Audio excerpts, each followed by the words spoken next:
बनाओ।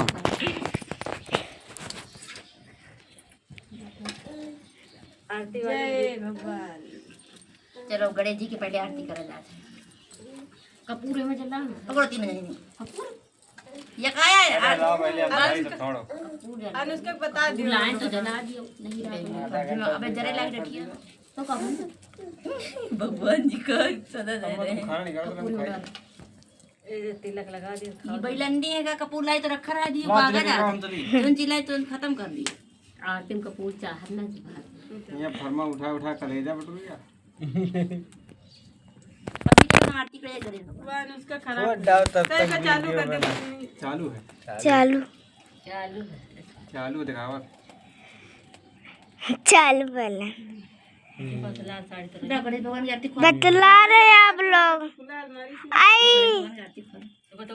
आई पहले कहानी सुन लिए थे पहले गणेश भगवान की आरती करा जाते थे जय गणेश जय गणेश जय गणेश देवा माता जकी पार्वती पिता महादेवा एक दंत दयावंत चार भुजाधारी मस्तक सिंदूर सोहे मुस्की सवारी अंधन को आँख देती कोड़िन को काया बांझन को पुत्र देते निर्धन को माया हार चढ़े फूल चढ़े और चढ़े मेवा लडवन के भोग लगे संत करे सेवा दीनन की लाज रखो शंभ सुतवारी कामना का पूर्ण करो जग बलिहारी जय गणेश जय गणेश देवा माता जकी पार्वती पिता महादेव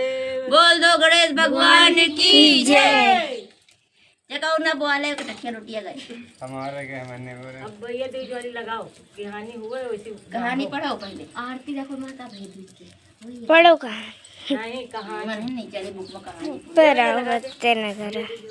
नहीं ना कराओ चौथ वाली में काजनी कहाँ रखी नहीं जय हमें पास रखे ले हनुमान जी के हैं। झाड़ देती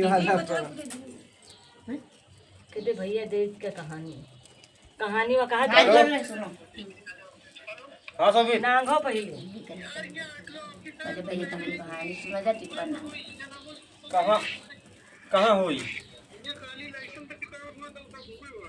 अच्छा तो वो जो लाइसेंस पे बनवा कहीं ना भाई कहीं नहीं आई है ना भाई एक तो नहीं लगा पे देना गल्ला में आइया भैया तुझे कहानी सुना आएगी क्या पूजा कर तू तुम्हारे के जाएगा कर तो बड़ी ध्यान देती ये पता नहीं कौन भैया दूध की कहानी बच्ची कलर रखे नीचे कहानी ये नहीं लगती ये कपड़ा नहीं लगता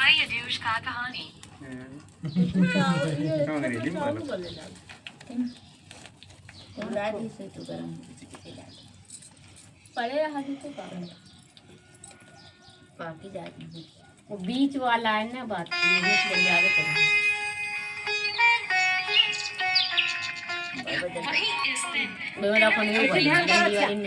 दोपहर 1:13 से 3:28 इस दौरान बहनें अपने भाइयों को तिलक कर सकती हैं। आइए भाई दूज के मौके पर मिलकर सुनते हैं भाई दूज की कथा। एक समय की बात है, एक बूढ़ी औरत थी, उसके एक बेटा और एक सुनिए तो शाम हो बेटे की शादी हो चुकी थी। जब एक दिन भाई दूज का त्योहार आया, बंदे मजाक उड़ा रहे हैं अपनी माँ से हाँ कहा, शाम हो जाएगी लगाई पढ़ो रे भाई नहीं सुना जाता तो ये लड़ाई ना माँ ने कर कहा, बेटा हम बहुत गरीब हैं, तू अपनी बहन के घर जाकर क्या करेगा? बहन के घर क्या लेकर जाएगा? लेकिन उसका बेटा नहीं माना। अरे तो मोबाइल दे रहा था अपन काम करो लेके पढ़ाओ पहले वीडियो बना ख्याल के रखूंगा। घर जाने नहीं की ना भैया। अनुमति दे दी। जब भाई मामा के भेज दियो। के लिए निकला तो रास्ते में उसे एक नदी मिली। नदी बोली, मैं तुझे डुबाऊंगी, मैं तेरा काल हूँ। भाई ने कहा, मैं कई सालों बाद अपनी बहन से मिलने जा रहा हूँ, उससे मिलकर आने दो, फिर वापस आते वक्त तो मुझे डुबा देना। नदी ने उस भाई की बात मान ली और उसे रास्ता दे दिया। भाई थोड़ा आगे बढ़ा तो रास्ते में उसे एक सांप मिला। सांप बोला, मैं तुझे डसूंगा। भाई ने कहा, पहले मुझे अपनी बहन से मिलकर टीका लगवा लेने दो, फिर तो मुझे डस लेना। सांप भी उसकी बात मान गया और उसे रास्ता दे दिया। आगे जाते वक्त उसे जंगल में एक शेर मिला। शेर बोला, मैं तुझे खाऊंगा। भाई ने उसे भी वही कहा, पहले मैं अपनी बहन से तिलक करवा लूं, फिर लौटते वक्त तुम मुझे खा लेना। शेर भी उसकी बात मान गया न घर के रहियो न घाट उसने के। भी उसे रास्ता दे दिया। अब भाई बहन के घर पहुंचा और अपनी बहन को आवाज दी। उसकी बहन उस वक्त सूत काट रही थी और उसकी बहन का सूत बीच में ही टूट गया। ऐसी मान्यता है कि यदि सूत काटते वक्त सूत बीच में टूट जाए तो जिस बहन के इकलौता भाई हो वो तब तक नहीं बोलती जब तक सूत जुड़ नहीं जाता। इसलिए उसने अपने भाई की बात का जवाब नहीं दिया। भाई की आवाज सुनकर जब बहन नहीं बोली तो भाई ने सोचा, लगता है मैं बहुत गरीब हूँ, इसलिए मेरी बहन मुझसे बात भी नहीं करना चाहती। भाई ने सोचा, मुझे तो यहाँ आना ही नहीं चाहिए था। ये सोचकर वो वापस जाने लगता है। इतने में बहन का सूत पुनः ही जुड़ जाता है। वो भाई को आवाज देती है और उसे बात न करने का कारण बताती है और फिर वो भाई को बड़े प्यार से घर के अंदर ले जाती है और फिर वो अपनी पड़ोसन के पास जाकर उससे कहती है, कोई जान से भी प्यारा मेहमान आए तो क्या करना चाहिए? पड़ोसन मजाक में कह देती है, तेल से चौका लगाना चाहिए और घी में चावल पकाने चाहिए। वो पड़ोसन का मजाक समझ नहीं पाती और ऐसा ही करती है। अब ना तो चौका सूखता है और ना ही चावल पकते हैं। इधर भाई को भूख लग रही होती है। वो अपनी बहन से कहता है, बहन भूख बहुत तेज लगी है, जल्दी खाना परोस दे। बहन कहती है, आज पता नहीं ना तो चौका ही सूख रहा है और ना चावल ही पक रहे हैं। भाई पूछता है, तूने चौका कैसे लगाया और चावल कैसे चढ़ाए हैं? बहन कहती है, मैंने पड़ोसन से पूछा था कि जान से प्यारा मेहमान आए तो क्या करें?